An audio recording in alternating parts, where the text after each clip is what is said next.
Eu vou resumir aqui para você como que fica a partilha dos bens em caso de divórcio, porque em caso de falecimento a regra muda, isso mesmo. E o exemplo que eu vou dar é em relação à lei vigente de hoje, em caso de divórcio. Primeiro, a gente precisa esclarecer o que são bens comuns e particulares.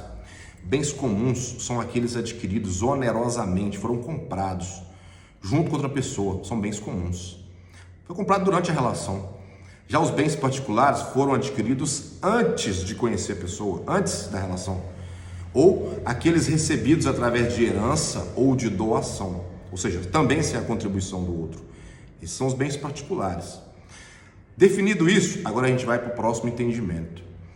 No regime da comunhão universal de bens, aqui nesse regime, não há bens particulares, salvo algumas exceções. Não há bens particulares, só há bens comuns. E como que é feita a partilha?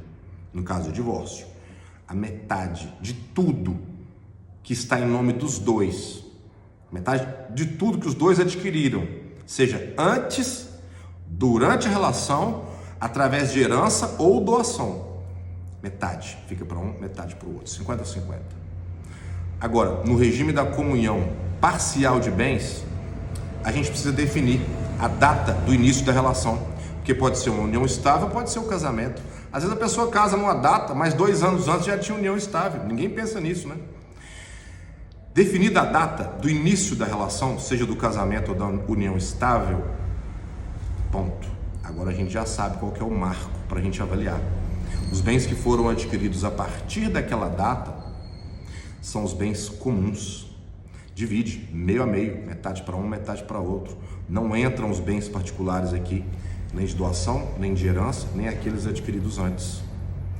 E no regime da separação consensual de bens? Aqui não há bens comuns, só há bens particulares. Tudo que tiver em nome de um é dele, tudo que tiver em nome do outro é dele. Há algumas exceções, mas essa é a regra geral. Agora, no próximo vídeo eu vou falar sobre como fica a partilha em caso de falecimento, porque a regra muda. E com o novo Código Civil vai mudar mais ainda.